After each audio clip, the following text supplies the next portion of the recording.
실전 매매 최고수의 길 이종복 전문가입니다. 전문가님 안녕하세요. 예, 안녕하십니까. 이종복입니다. 네, 오늘 양대 지수 약세 나오고 있습니다. 삼성전자, SK하이닉스 등 반도체 약세 이어지고 있고요. 이 가운데서 배터리의 강세 눈에 띄고 있습니다. 에코프로 5%대까지 상승 나오고 있고요. 원전 관련주 강세 보이다가 고점에서 울리는데요. 오늘 장 특징 짚어주시죠. 그러니까요. 해외 시장 혼조, 국내장 혼조다라고 얘기했어요, 여러분. 근데 이제 해외 시장 혼조라는 표현에는 그 말이 참 저기 한 게 있는데 이걸 갖고 얘기할게요. 지금 보면은 지수가 약세가 나오고 있지만 보다시피 나스닥이 어제 폭락 나왔죠. 이게 아마 최근에 아마 몇 년 사이에 최대폭 폭락일 거예요. 나스닥은. 그런데 말입니다. 다우는 200포 이상 올라서 거의 강세급으로 올랐어요. 그리고 지금도 다우는 선물이 플러스가 나오면서 신고가를 가려고 하고 있고요. 그 다음에 나스닥은 이제 어제 급락이 나왔다고 오늘 좀 기술적 반등 나오려고 하고 있고, 그리고 독일이 중요합니다. 독일은 지금 옆으로 떠 있거든요. 그러니까 이 시간에 종종 자주 얘기해 주는데 나스닥이 폭락이 나오든 다우가 올라가든 이거보다 제일 중요한 거는 독일입니다. 독일이 18,000대로 깨고 내려가느냐 아니면은 19,000대로 올라타느냐, 이거가 진짜 중요하니까. 그리고 나머지 더 중요한 거는 텔레비 계속 보세요.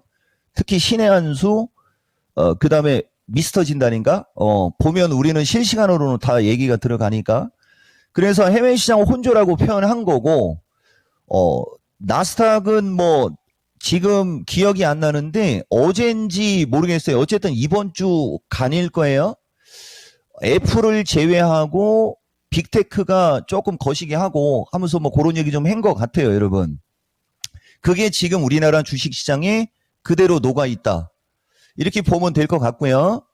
그 다음에 우리 권미란 앵커도 얘기가 들어왔지만은 오늘장 그렇다고 이걸 너무 부각시키면 안 되는데, 지수는 지수대로 밀리지만 오늘장의 하이라이트는 이게 지금 아침 9시 3분의 시세판이거든요. 아침 9시 3분에는 에코프로나 2차전지가 비리비리 했습니다. 그리고 원전이 폭등을 했고요.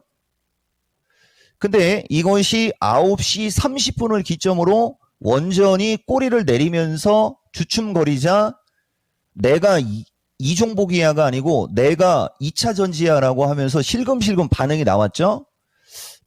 그러더니 이건 지금 현재 시점입니다. 지금 현재 시점은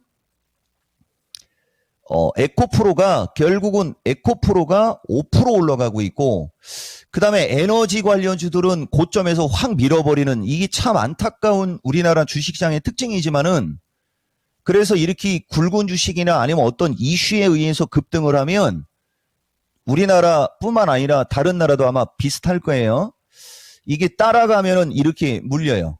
대신 이제 오늘장의 핵심은 아까 이종복이가 다우도 얘기했는데, 어쨌든 간에 우리나라는 오늘장 보면 변곡점에서 2차전지가 강한데 에코프로가 제일 세고요. 에코프로가 세니까 에코프로, BM, 포스코, 퓨처 등이 따라가요, 여러분.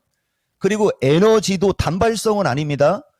뉴스에 팔아라라 해서 차익 매물이 나온 거지 기조적으로 꺾이지는 않습니다.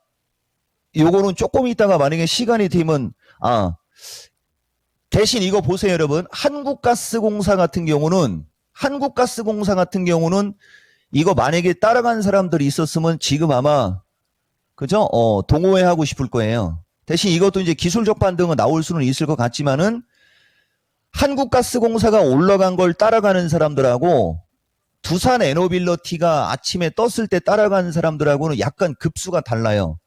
대신 아까도 얘기했듯이 이종복이가 지금 이 시점에서 하고 싶은 얘기는 에너지과, 그죠? 에너지과가 역시 우리나라도 어느 정도 눈에 보인다라는 거 얘기해 주는 거고, 그 다음에 제약도 흐름이 선별적으로 양호하고, 이렇게 되면은 정통으로 우리가 다우를 따라가는 건 아니지만은 지금 우리나라 주식 시장도 금리 인하 사이클에 양호하게 움직일 수 있는 주식 플러스 다우향의 주식이 어느 정도 움직이면서 먼저 선주종 받았던 2차전지, 그것도 모양이 예쁘게 가장 2차전지 섹터에서 대형주에서는 그나마 모양이 가장 예쁘게 만들어지고 있었거든요.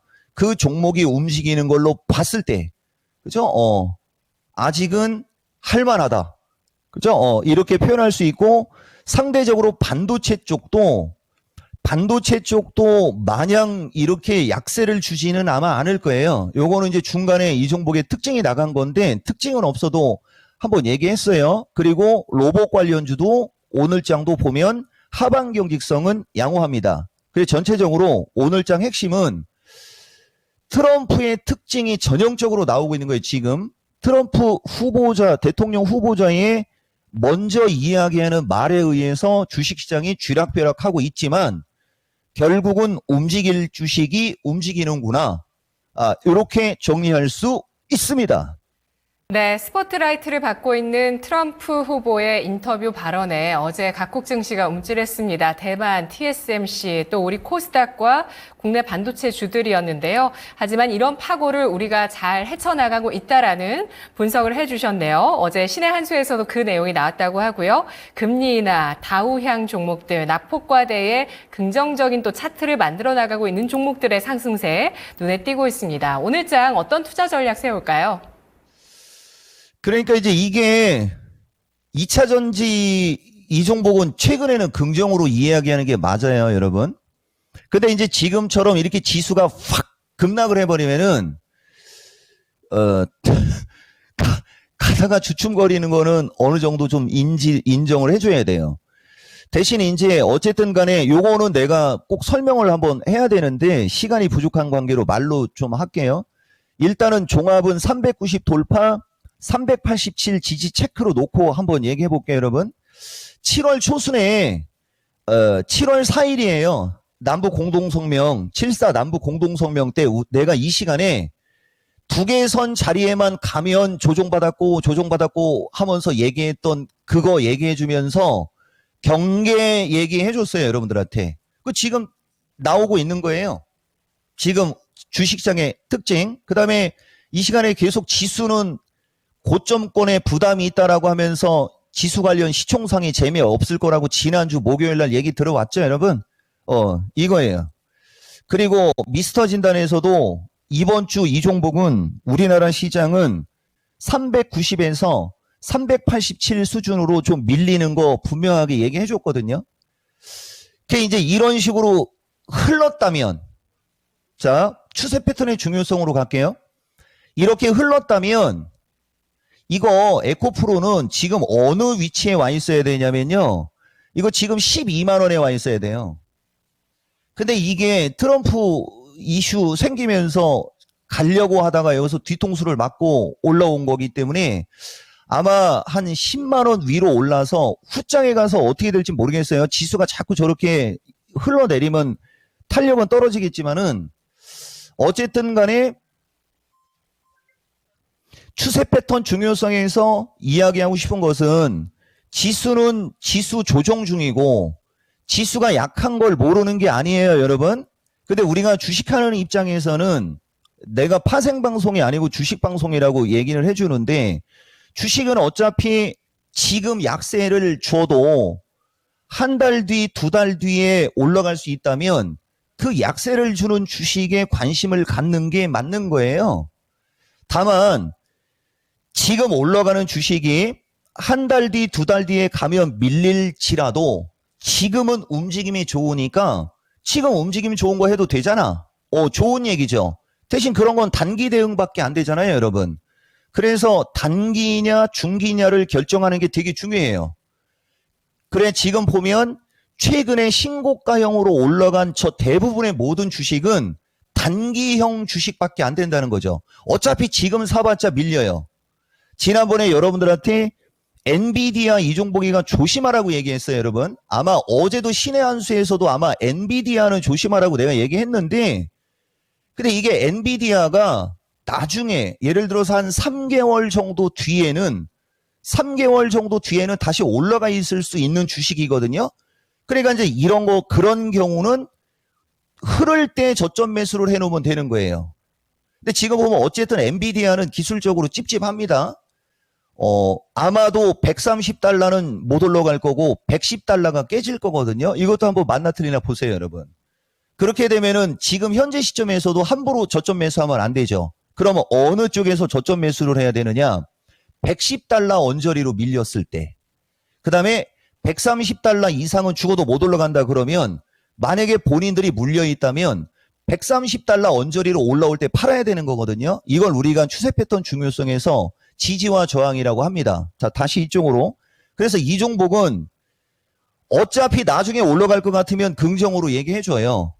그러면 그런 주식을 중기 관점으로 바라보면 되고, 위험해 보이거나 나빠 보이는 주식을 매도하라 소리는 안 합니다. 이게 트라우마 때문에 그런 건데 여기서 뭐 그런 것까지 자세하게 얘기할 필요는 없고, 요점은 지금 시점은 1분기 강세권으로 올라온 주식은 묵비권, 1분기에 흘러내렸던 2차 전지서부터 금리 인하 수혜주로 들어갈 수 있는 종목들은 매수가 맞다.